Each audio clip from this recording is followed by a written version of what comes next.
Ачтуу Мызар айында жумушчунун үй-бүлөсүндө туулган. Калидачел орто мектебинде 7 жыл билим алган. 1941-жылы 16 жашында Улуу Ата мектебинде согушка аттанган. 1943-жылы январ айында Украинага кеткен.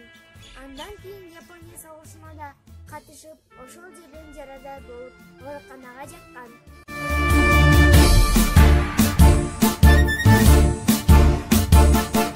Аттанган тууган жер үчүн, аттанган кутман эл үчүн. 1970-жылы 24-мартта Задоблестный труд в ознаменовании 100-летия Владимира Ильича Ленина медаль менен сыйланган. 1976-жылы 18 ноябрда 30 лет победы Великой Отечественной войны медаль менен сыйланган. 1979-жылы 2 мартта 600 лет вооруженных сил СССР медаль менен сыйланган. Сезимди кыйна багыла,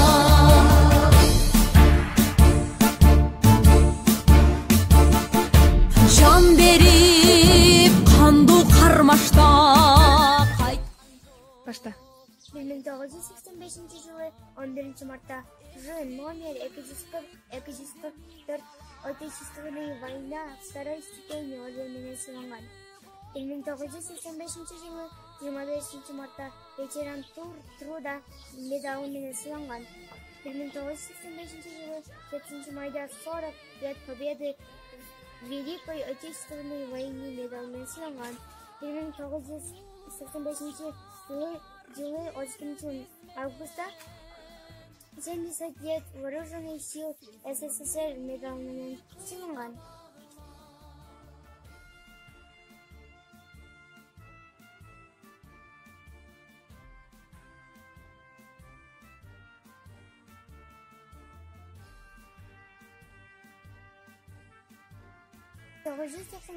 жылы 19 февралда К номер 21-122 медалю Жукова медалімен сыйланган. Кыргыз Республикасынын президентинин милдети аткаруучу Курманбек Бакиев тарабынан 60 лет победы Великой Отечественной войны медалімен сыйланган.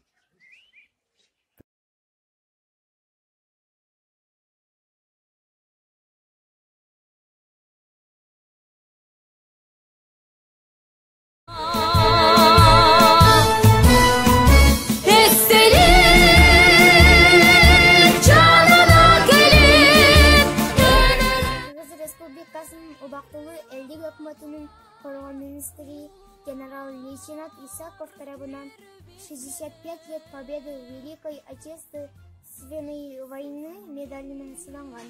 2013-жылы Кыргыз Республикасынын убактылуу элдик өкмөтүнүн коргоо министринин генерал-лейтенант Исаков тарабынан 65 лет победы Великой Отечественной войны медали менен экинчи жолу сыйланган. Биз менен сезимди кыйна багыла, сезимди кыйна багыла. Элдик согуштан аяктап эсен-аман кайтып келген. 1946-жылы 21 мартта АИ номер 383 Задоблестный труд в Великой Отечественной войне медалімен сыйланган.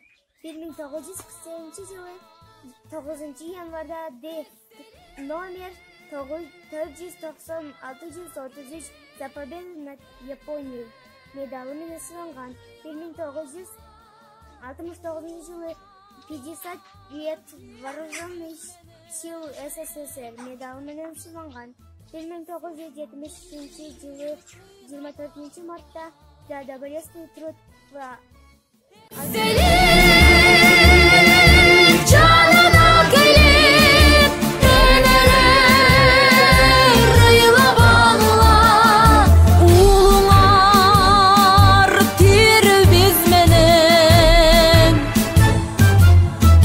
Сезимди